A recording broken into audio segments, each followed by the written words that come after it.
Welcome to Contractor Cuts, where we cover the good, the bad, and the ugly of growing a successful contracting company.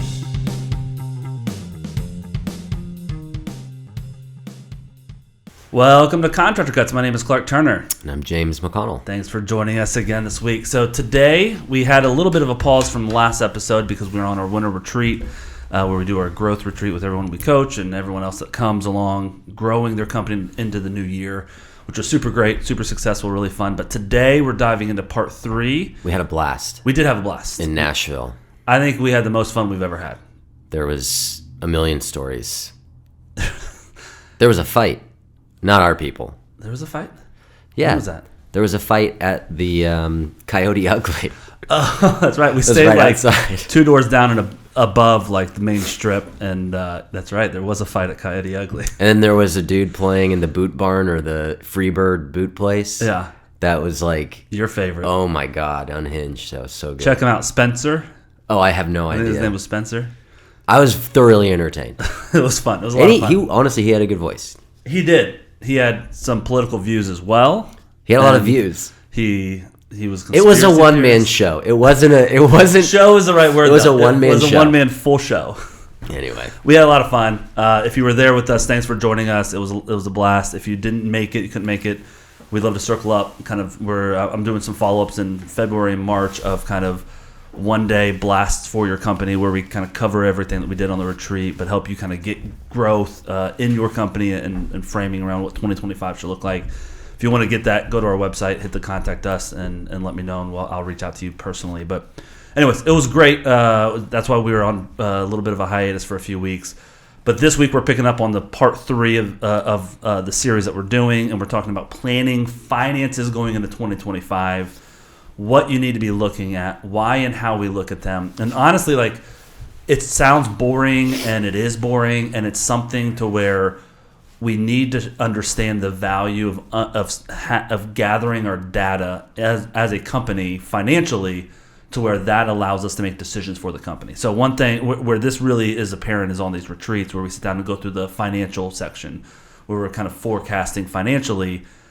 When you haven't been tracking, you don't have all the numbers put together over the last year, it's very difficult to lay out what the next year is going to look like. You can't take those numbers and say, okay, well, we're averaging X amount of revenue per month with this amount. We've been bidding jobs at this profit percentage, but they're all ending at this other profit percentage. So how do we increase that?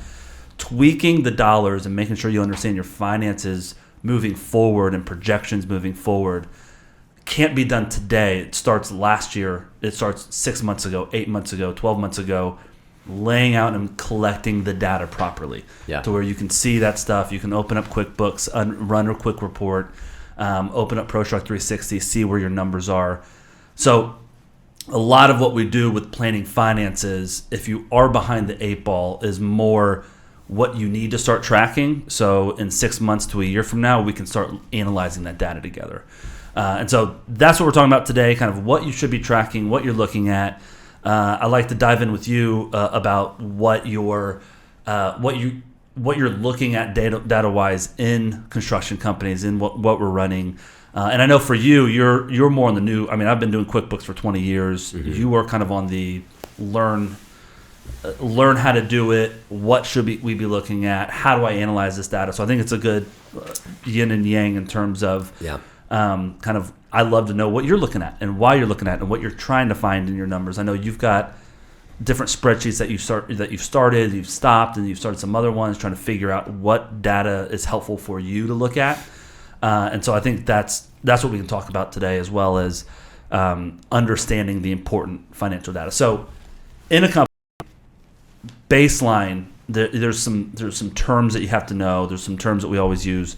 Obviously, revenue, that's the total amount you've invoiced. Cost of goods sold.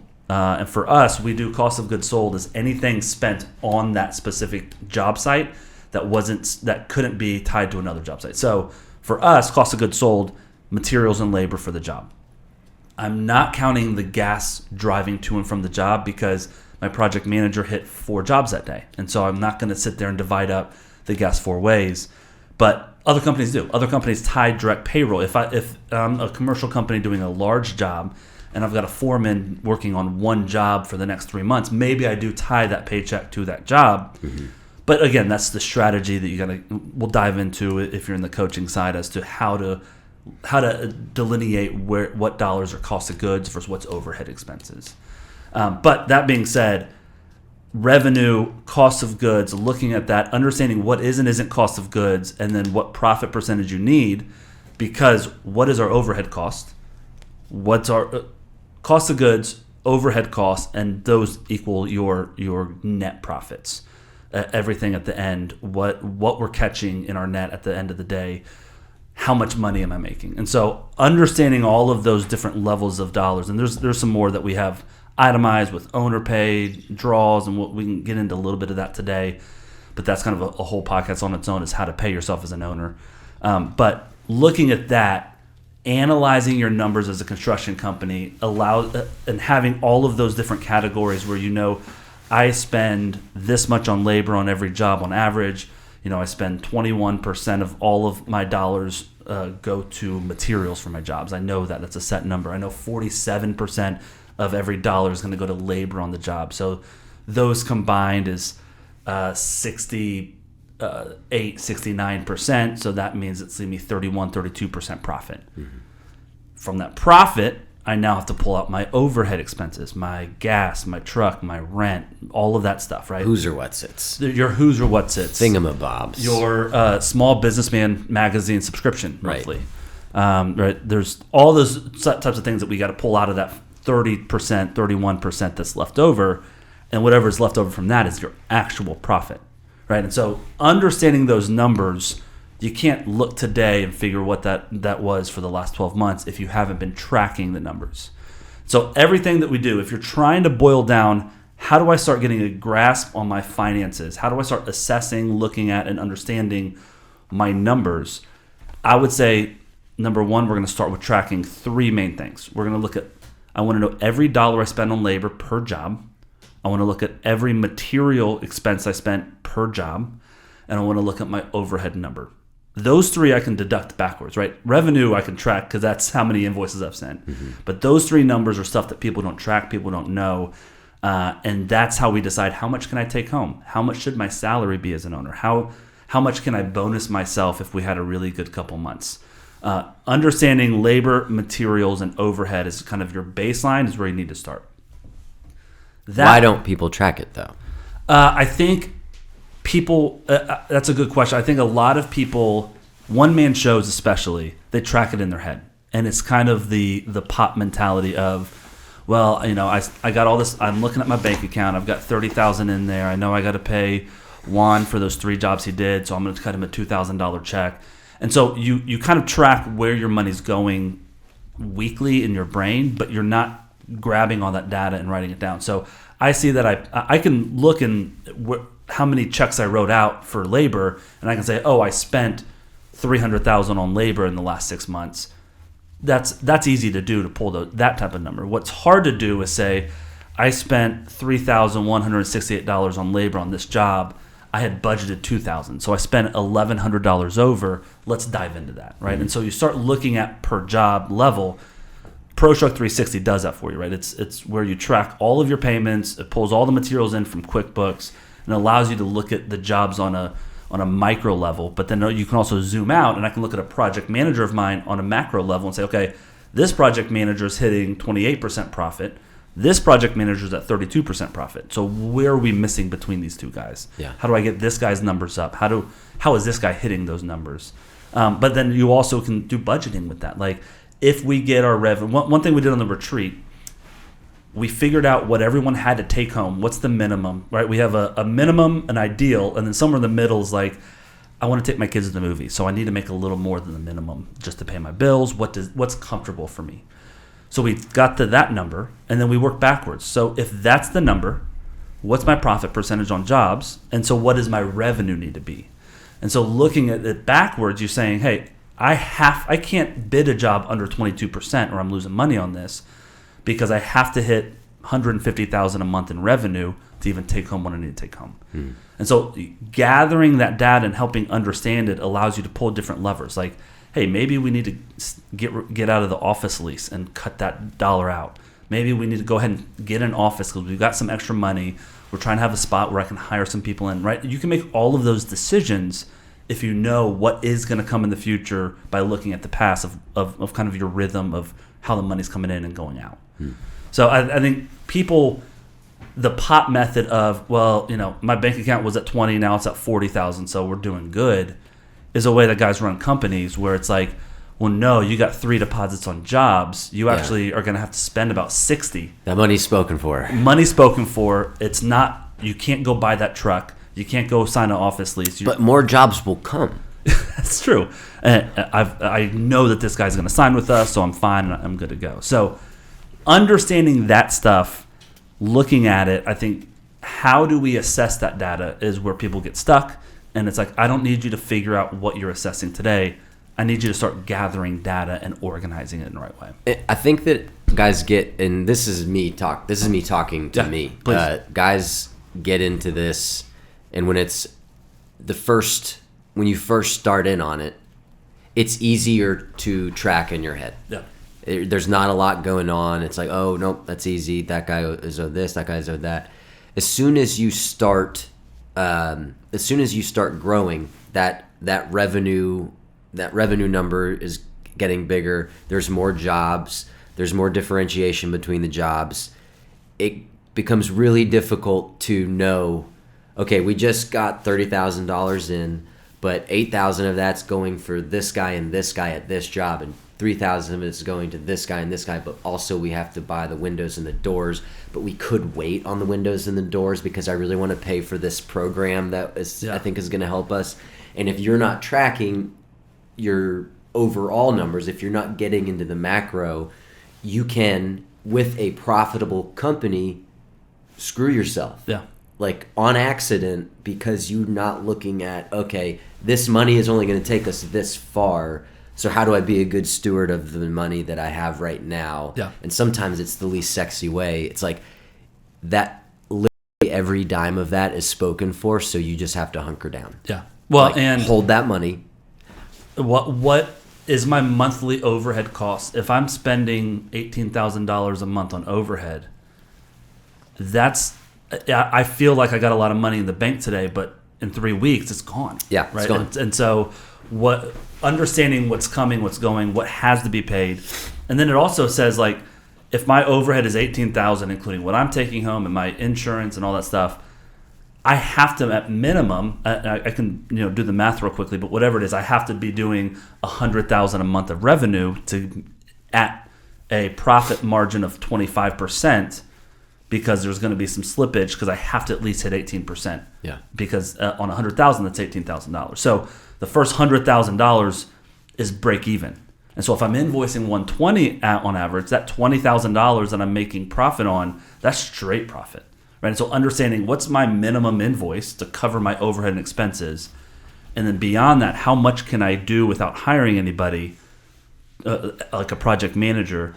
How much more can I do with just me or just my team that I have? All of that's profit. That's straight profit from the jobs. Yeah. But knowing that is, I can't invoice for less than 20%. I can't do a job. It's my buddy. I'm going to do cost plus at 15%. Well, your overhead's 18% of your revenue. So it'd be cheaper to cut your buddy a check instead of losing 3% on his job and tying your crews up for a month and a half. Yeah.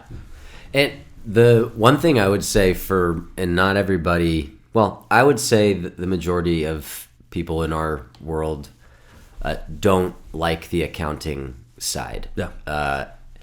But I do think it's important, like getting a low-level accountant is, I think, totally good. But I wouldn't immediately hire. Number one, you don't have the money to. Yeah. But some people, that's like their first big purchase is like, I'm going to hire somebody to do my accounting. You need to understand it. And so even if you're going to pay an accountant, you cannot just rely on them doing your monthly books and your monthly reconciliations. Yep. Because in our world, things can happen in the scope of a couple weeks, a couple days. Yeah. Like massive things can change. And you need to be able to know what the reaction needs to be based on that. And if you don't know how to do your accounting, if you don't even have a semblance of an idea, it's going to be tough sledding. Yeah, you don't need to be a QuickBooks master. I hate it. I really hate it. But you've learned this is the 3 spots, 7 spots, whatever it is that I go in and I know. And you've learned how to run reports. Yeah. You've learned how to look at a P&L. You've learned how to categorize materials and expenses. You've learned kind of the minimum. And I mean, I've done that with a lot of guys at Coach. Like, I don't need you to learn everything in here because most of the stuff in here is done by the software pushing it here, so you don't have to touch it. All I need you to do are these 4 things. Just learn these 4 things, and that's all you need. And from there, you can pass it and bring in a CPA that's going to handle a lot of it for you. But you need to know what levers they're pulling and pushing so you can help make the decisions as a business owner. Yeah.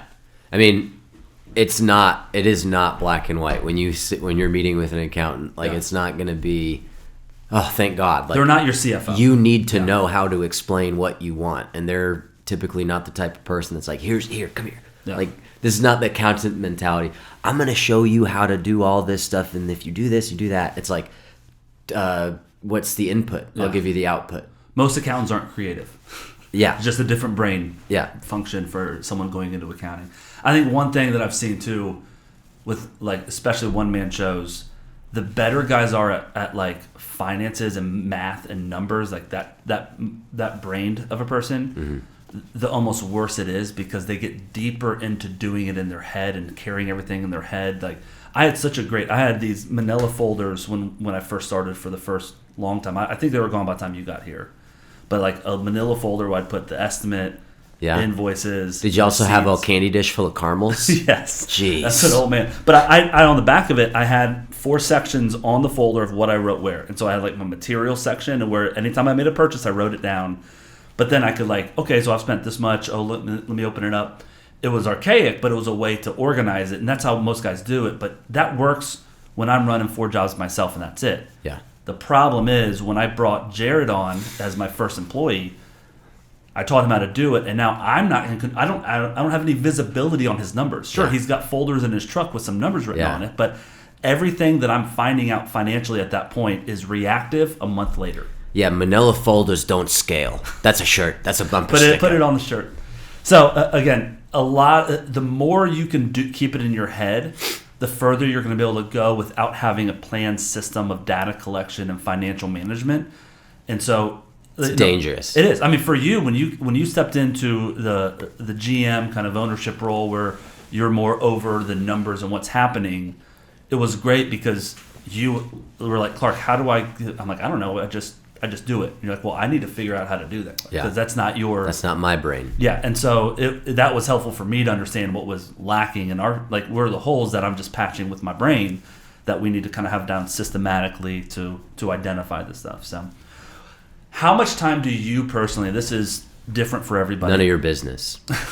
All right, next question. Now, how much time do you spend in QuickBooks and assessing finances on a weekly basis? Like, what's your rhythm for knowing the numbers in one city, in Austin by itself, when you're looking over those numbers? What are you looking at? How often do you assess? Do you have like a time block for it? What do you do in that? Fill me in behind the curtain for you specifically for your brain. When there's less going on, way more frequent because I'm like budgeting down to the dollar, but when there's more work happening, it's easier to kind of have a healthy rhythm with it. Yeah.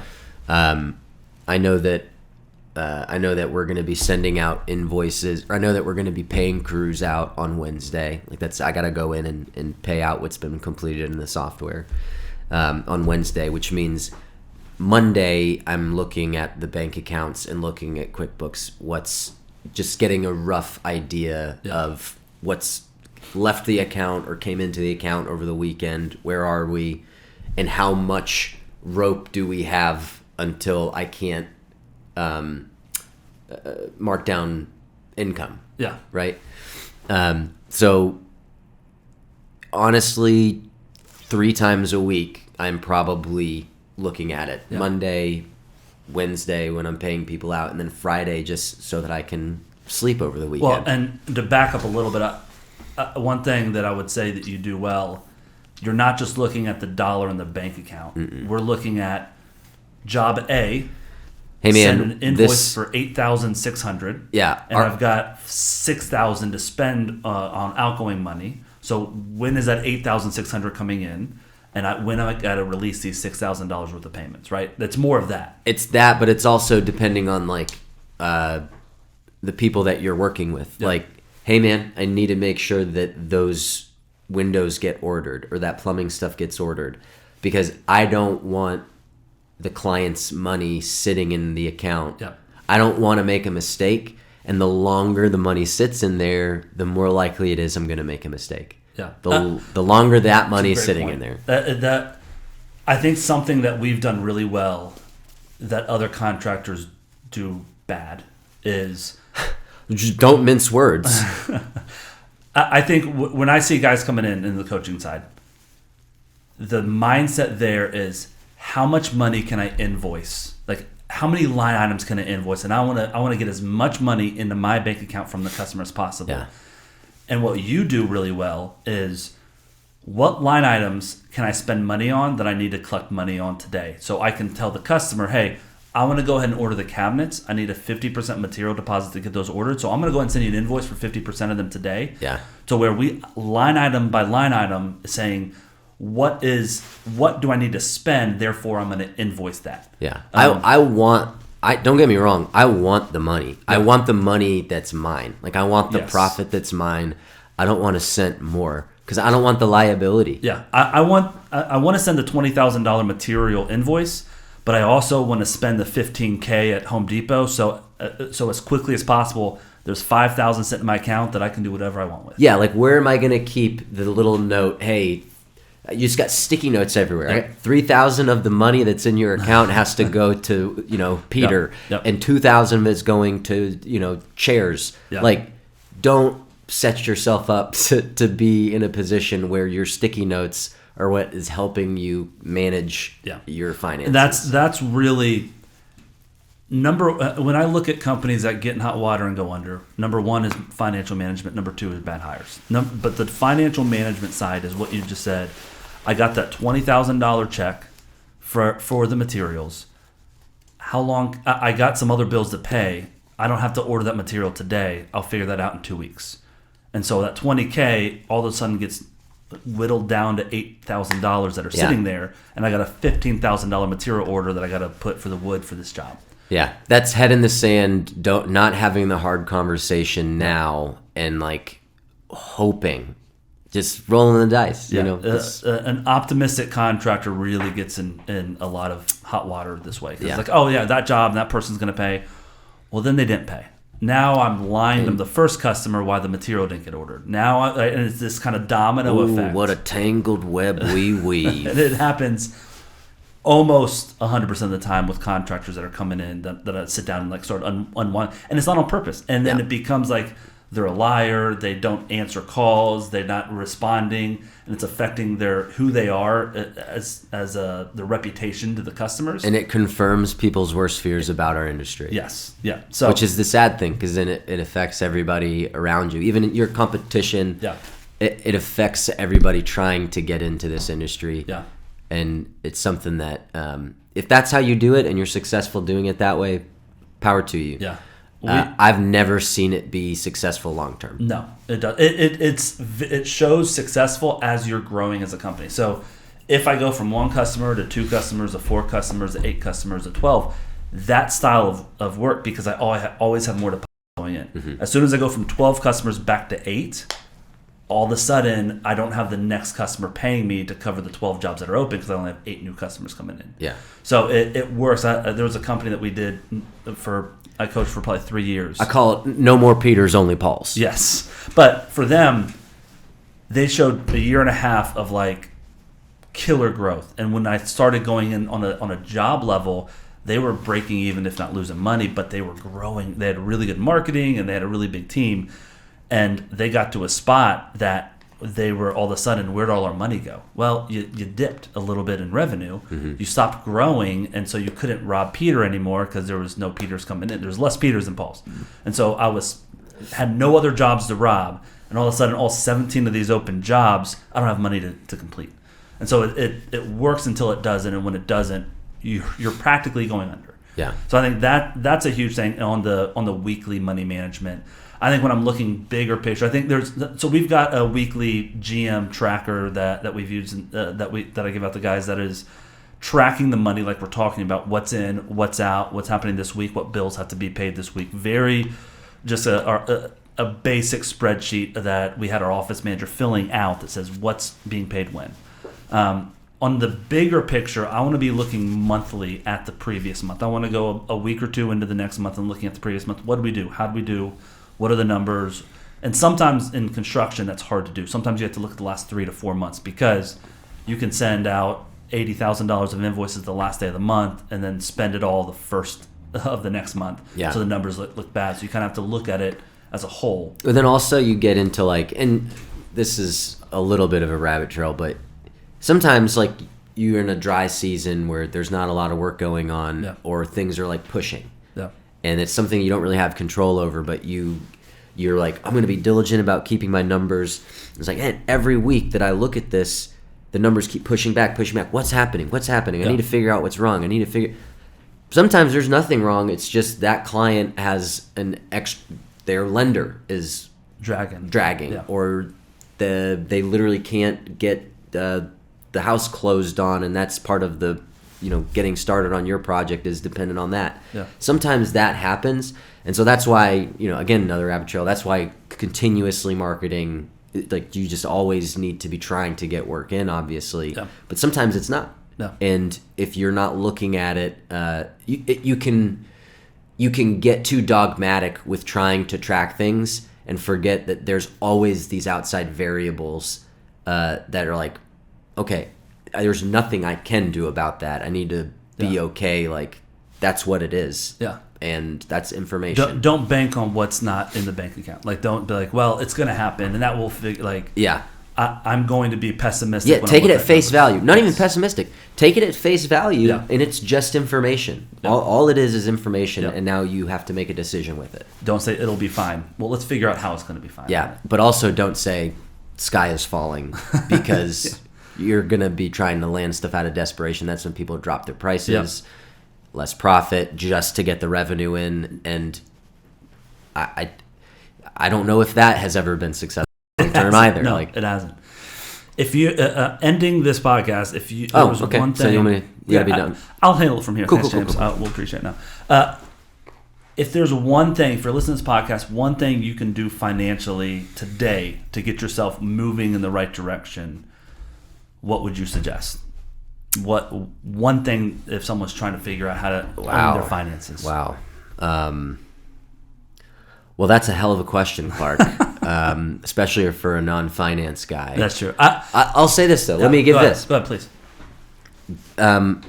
Whatever your understanding is of your finances, whether you are, I'm pretty literate, or I'm just like I have them. I'm just getting started. Yeah. You get the next level of education. Understand your stuff at the most base level that you can understand it. Yeah.